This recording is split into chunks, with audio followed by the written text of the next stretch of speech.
Train میں سفر کر رہا تھا ایک چائنیز کے ساتھ. تو پاکستانی تاجروں کا دماغ بہت تیز چلتا ہے. تو ایک چائنیز کے مچھر آ کے بیٹھا. چائنیز دنیا کی ہر چیز کھا لیتے ہیں, چائنیز نے اٹھایا اور کھا لیا. اب پاکستان نے بولا یار ادھر تو مچھروں کا بزنس بھی ہو سکتا ہے. تو پاکستانی کے مچھر آ کے بیٹھا, اس نے پکڑا اور چائنیز سے بولا کتنے کا خریدے گا. تھوڑے سے چٹکلے چلتے رہتے ہیں, ان کا موضوع سے تعلق تو نہیں ہے لیکن تھوڑا سا آپ کا دل اس میں لگا رہے کہ وہ ایک جو چوہا جو ہے نا, چوہا, اس نے ایک ہاتھی کو دریا میں نہاتے ہوئے دیکھا. السلام علیکم, خیریت سے آپ؟ تو ہاتھی کو دیکھا دریا میں نہاتے ہوئے. تو چوہے نے ہاتھی سے کہا یار ذرا باہر آنا, کام ہے ضروری. تو ہاتھی نے کہا بھائی میرے لیے باہر آسان نہیں ہے, میں گھنٹوں لگیں گے, میں ہاتھی ہوں, کوئی مذاق نہیں ہوں. چوہے نے کہا نہیں بہت ہی اہم کام ہے, تھوڑی دیر کے لیے آپ کو باہر آنا پڑے گا. اب بیچارہ اتنی مصیبت سے باہر نکلا, چوہے نے کہا بس ہو گیا کام, واپس جاؤ. ہاتھی نے کہا بھائی کیا ٹینشن تھی, مجھے اتنی مصیبت سے نکلا. اور میں, چوہا کہہ رہا ہے بس میں یہ دیکھنا چاہ رہا تھا میرا انڈر ویئر پہن کے تو نہیں نہا رہے تم پہ. ٹھیک ہے نا, صحیح ہے. تو خیر ہاتھی انڈر ویئر نہیں پہنتا. کوئی بھی دنیا کا جانور ایسا نہیں ہے دنیا میں کوئی جو لباس زیبتن کرتا ہو, کیونکہ لباس کا تعلق کس سے ہے؟ تہذیب سے. انسان ہمیشہ سے لباس پہنتا آیا ہے, یہاں تک کہ قرآن مجید میں اللہ نے فرمایا ہے کہ جب آدم علیہ الصلوۃ والسلام سے خطا ہوئی ہے جنت میں, تو اس خطا کے بدلے میں اللہ نے جو سب سے پہلی سزا دی ان کا لباس چھین لیا. حالانکہ وہ دونوں میاں بیوی تھے, حضرت آدم اور حوا, لیکن ان میں اتنی حیا تھی کہ فتفقا یخصفان علیہما من ورق الجنہ, کہ جنت کے درختوں کے پتوں سے اپنے جسم کو ڈھانپنے لگے. تو پہلے دن سے اللہ نے انسان کے مزاج میں اور انسان کے فطرت میں کیا رکھا ہے؟ تہذیب. لباس کا تعلق کس سے ہے؟ تہذیب. ایک جاہل پیر تھے, جاہل پیر ہوتے ہیں نا اپنے مریدوں کو بس کھانے کھلانے کی ترغیب. انہوں نے کہیں کدو کی فضیلت پہ بیان کیا. کس پہ بیان کیا؟ کدو کی فضیلت. نبی صحیح حدیث ہے کہ رسول اللہ صلی اللہ علیہ وسلم کو لوکی اور کدو جو ہے نا یہ بہت پسند تھا, یہ صحیح حدیث ہے. حضرت انس بن مالک رضی اللہ تعالیٰ عنہ فرماتے ہیں کہ جب ایک صحابی نے حضرت انس بن مالک کو دیکھا کہ وہ سالن پکا ہوا ہے, اس میں جہاں جہاں کدو ہے نا, تو حضرت انس بن مالک وہ کدو تلاش کر کر کے کھا رہے ہیں. تو کسی نے پوچھا کہ ایسا کیوں؟ فرمایا میں نے نبی صلی اللہ علیہ وسلم کو ایسے ہی دیکھا. آپ کو لوکی پسند تھی, صحت کے لیے بھی بڑی زبردست چیز ہے, لیکن یہ ایک طبعی چیز ہے نا, کوئی ضروری نہیں کہ ہر آدمی کو پسند ہو, یہ تو طبعی چیز ہے. تو آپ وہ مولانا جو جاہل پیر تھے نا, انہوں نے اپنے مریدوں کو حدیث سنائی کہ کدو نبی نے کھایا, نبی کی سنت. جب کھانے کا ٹائم آیا نا, تو وہ جو مرید تھا اس نے کہا کہ حضرت میں آپ کے لیے کدو شریف پکا کے لے آؤں. اب کدو کے ساتھ کیونکہ سنت ہو تو شریف کا لفظ بھی ایڈ کر دیا کہ کدو اتنے فضائل سنے, تو حضرت میں آپ کے لیے کدو شریف پکا کے لے آؤں. وہ ان کے تو آسان خطا, یار اب ہمیں کدو کھلائیں گے. تو انہوں نے کہا یار ہم گناہگار لوگ ہیں, میرے لیے کوئی بغیرت سی مرغی پکا کے لے آؤ تم. ہم کیا ہیں؟ ہم بڑے گناہگار لوگ ہیں, کدو شریف کہاں, ہمارے لیے کوئی بغیرت سی جس میں غیرت بالکل ہی نہ ہو. تو یہ جو فارمی چکن ہے نا, اس بیچاری کو کچھ پتہ نہیں. مجھ سے ایک دفعہ بقرعید میں کسی نے مسئلہ پوچھا کہ حاملہ گائے جو ہے نا, حاملہ گائے, اس کی قربانی جائز ہے؟ میں نے کہا ہاں جائز ہے. تو انہوں نے کہا اس بیچارے معصوم بچے کا کیا قصور ہے؟ وہ جو گائے کے پیٹ میں معصوم بچہ ہے اس کا کیا قصور ہے؟ تو میں نے کہا اس کی ماں بیچاری کا کیا قصور تھا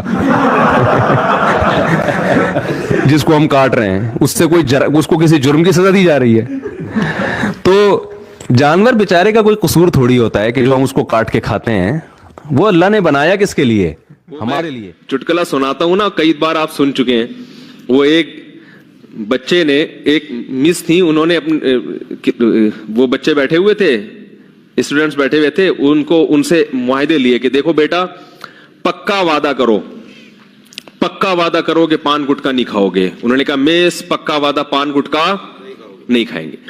بیٹا پکا وعدہ کرو چوری نہیں کریں گے. میس کبھی بھی چوری نہیں کریں گے. ہر چیز پہ وعدہ کر رہے تھے, سارے معاہدے کروا لیے, ملک کی خدمت کریں گے, یہ کریں گے, وہ کریں گے, ایمانداری سے جہاں بھی جائیں گے ایماندار. آخر میں کہا کہ بچوں پکا وعدہ کرو لڑکیوں کا پیچھا نہیں کریں گے. بچوں نے کہا پکا وعدہ لڑکیوں کا پیچھا نہیں کریں گے. اب بچوں جو ہے نا اندر وعدہ تو کر لیا. اب مس نے کہا اچھا پکا وعدہ کرو ملک پر جب جان دینے کی باری آئی تو جان دیں گے. انہوں نے کہا دے دیں گے, ایسی زندگی کا کرنا بھی کیا ہے ہم نے. جب جان دینے کی باری آئے گی تو کیا کریں گے؟ جان دے دیں گے. زندگی کو بچا کے کرنا بھی کیا ہے. میں تو ایک جگہ حیران ہو گیا, ہم کہیں جنگل میں گئے تفریح کے لیے, تو مجھے تھوڑا سا شوق ہے مختلف لوگوں کا انٹرویو لینے کا, ان کا کلچر کیا ہے. تو میں نے دیکھا کہ اب ہمارے کیمپ کے قریب 2 ذرا ایجڈ سی خواتین تھیں, تو میں نے کہا چلو ان سے تھوڑا سا انٹرویو لوں, یہ خیمے میں کیا پکا رہی ہیں. ہم وہاں قریب گئے تو وہ کچھ مچھلی ڈال کے اور کچھ پکا رہی تھی. تو تھائی زبان میں ایک ترجمہ کرنے والے میرے ساتھ موجود تھے, تو وہ انہوں نے بتایا کہ یہ مفتی صاحب ہیں, ہمارے عالم ہیں, یہ آئے ہیں, یہ آپ سے انٹرویو لینا چاہتے ہیں. میں نے ان سے پوچھا آپ کیسے رہتے ہیں, کیا کھاتے ہیں, تو گپ شپ ہوئی. تو پھر جب انہوں نے تعارف کروایا نا کہ ہمارے عالم ہیں یا مذہبی رہنما ہیں, تو پھر وہ کہنے لگیں خواتین کہ آپ, وہ تھیں تو بدھسٹ تھیں, تو انہوں نے کہا آپ ہمارے لیے گاڈ سے دعا کریں کہ اللہ ہمیں اولاد دے دے. تو میں نے کہا یہ دونوں لیڈیز کے اولاد, یعنی شاید ہمیں سے مراد ہو, ان کے میاں کہیں اور رہتے ہوں گے, دونوں کی اولاد نہیں ہوئی. تو میں نے کہا کہ وہ کیا مطلب آپ دونوں کے, یعنی شوہر کہاں ہیں؟ تو پتہ چلا کہ یہ ان کا شوہر ہے اور یہ کیا ہیں. تو مجھے تو, میں نے ان کو, ویسے وہ اردو سمجھتے بھی نہیں تھے, میں نے تھوڑا مزاق کیا, میں نے کہا اسی وجہ سے تو اولاد ہو نہیں رہی. بھائی اولاد کے لیے ایک کا عورت ہونا تو دوسرے کا مرد ہونا, یہ تو دونوں فرشتے بھی کنفیوز ہو رہے ہیں کہ یار یہ کیا مسئلہ ہوا کیا ہے. ٹھیک ہے کہ بھائی ان کو اولاد اللہ کی طرف سے دے کیسے ہم. تو ایسے عجیب فیشن ان لوگوں کے کہ مرد نظر نہیں آتا اور عورت نظر نہیں آتی. تو اسلام نے حکم دیا کہ مرد ہو تو حلیہ کیسا ہونا چاہیے, یہ نیچر ہے بھائی, مرد بن کے رہے اور عورت بن کے رہے. وہ ایک آدمی کسی کے یہاں رشتہ, بیان ختم ہو گیا, جو جانا چاہیں جا سکتے ہیں. ایک آدمی کسی کے گھر میں رشتہ لینے کے لیے گیا, تو وہ لڑکی کے ابا نے نا, جو لڑکا آیا تھا رشتہ لینے کے لیے, اس کے سامنے چائے اور بسکٹ رکھ دیے. اب وہ لڑکا وہ ڈبو کے کھا رہا ہے نا, تو لڑکی کے والد نے بولا کیا ہے, اس کو تو تمیز نہیں ہے کھانے کی, تو انکار کر دیا رشتے کا. اب لڑکے کو بڑی شرمندگی بھی, بہت افسوس ہوا یار یہ کیا ہو گیا, اور پتہ بھی تھا کہ کیوں انکار کیا. تو باہر نکل کے لڑکی کے ابا سے کہتے ہیں رشتے کا آپ نے انکار کر دیا, افسوس تو بہت ہوا, مگر ڈبو کے کھانے کا اپنا ہی مزہ ہے. ڈبو کے کھانے کا اپنا ہی مزہ ہے, تو وہ تھوڑی چھوڑیں گے ہم. اور حقیقت ایسے ہے, حقیقت ہے, چائے بسکٹ رکھے ہو نا, میرا اپنی ظاہر بھی ہے کہ ڈبو کے کھانے کا شرم تو آ رہی ہوتی ہے انسان کو, لیکن جو مزہ آتا ہے ڈبو کے کھانے میں, وہ بغیر پاپے جتنا ڈبو کے کھانے میں مزہ آتا ہے, تو بسکٹ ہو کوئی بھی چلو, ڈبو کے کھانے کا بہرحال اپنا مزہ ہے. تو اب کوئی بھی, میں کہیں جاتا ہوں نا, کوئی لوگ چائے بسکٹ رکھ دیتے ہیں زبردستی کے کھا وہ لو, تو پھر میں ڈبو کے ہی کھاتا ہوں, اور میں بولتا ہوں بھائی ڈبو کے کھانے کا اپنا مزہ ہے. آپ کو لگے گا مفتی صاحب کیا کر رہے ہیں, بھائی ہم آپ کی وجہ سے مزہ تھوڑی. جب مدرسے گئے نا, تو ایک تو ملا کے لفظ سے بھی ایک وحشت ہوتی تھی, اوپر سے مدرسے گئے تو انہوں نے ظلم یہ کیا کہ ٹینڈ کرانے کا حکم دے دیا. پہلے ہی ہم کالج کی لائن میں, وہ ہر وقت جو ہے نا, وہ کہیں گلاس نظر آتا تو بالوں کی پف بنا رہے ہیں, یہ کر رہے ہیں, وہ کر رہے ہیں. ایک تو اتنی بڑی قربانی دی کالج لائف کو چھوڑ کر, وہ عیاشیوں کو چھوڑ کر. حضرت کا مدرسہ بھی ایسا تھا, 8 طلبہ تھے اس وقت ٹوٹل, کوئی بڑا مدرسہ بھی نہیں تھا. تو اس میں جانا ایک, میں سمجھتا ہوں اللہ نے قربانی لے لی, اور اوپر سے آرڈر کیا آیا کہ یہ کیا کرا دو, ٹینڈ. بڑا طبیعت پہ شاپ گزرا. گھر میں جائیں گے تو گھر والے اور مذاق اڑائیں گے, لوگ بھی, دوست احباب بھی, یار کیا بنا کے. اس لیے میں مدرسوں میں ٹینڈ کرانے کے بہت زیادہ خلاف ہوں. اور یہ جو میں نے بال رکھے تھے نا 8-10 سال زلفیں, یہ اس ٹینڈ کے احتجاج میں رکھی تھی. جیسے ہی مدرسے سے فارغ ہوئے بال چھوڑ دی. لیکن کیونکہ گنجوں کا مذاق اڑایا تو اس کی سزا ہے کہ آج میں خود. خیر وہ ٹینڈ تو میں نے کرائی, دوبارہ رکھ لیں گے بال انشاءاللہ.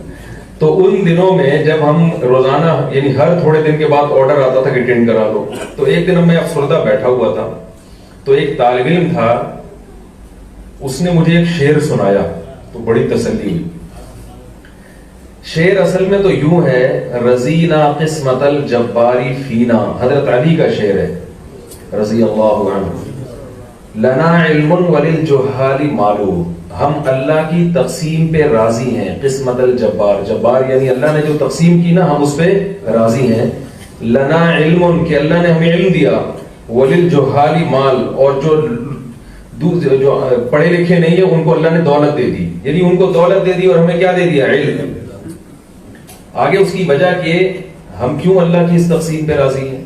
فَإِنَّ الْمَالَ يَفْنَى عَنْ قَرِيبٍ وَإِنَّ الْعِلْمَ يَبْقَى لَا يَزَالُ، اس لیے کہ مال عن قریب فنا ہونے والا ہے اور علم ہمیشہ باقی رہنے والا ہے۔ تو اصل شعر یوں تھا، تو اس طالب علم نے اس کو چینج کیا، جب بار بار اس طرح پھر رہا تھا نا، سر پہ ٹنڈ ہو رہی تھی، تو تسلی کے لیے بھی شاعری کہی جاتی ہے نا، اپنا غم ہلکا ہو جائے، تو اس نے کہا کہ یہ شعر یوں ہونا چاہیے، رزینا قسمت الجباری فینا لنا ٹنڈن وللجہال بالو، کہ ہم اللہ کی اس تقسیم پہ راضی ہیں کہ ہماری ٹنڈ اور جاہلوں کے سر پہ بال۔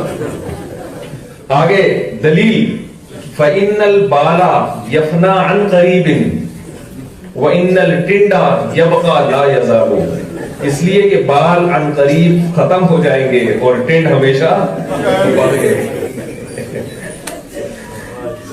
ٹنڈ ہمیشہ کیا رہے گی؟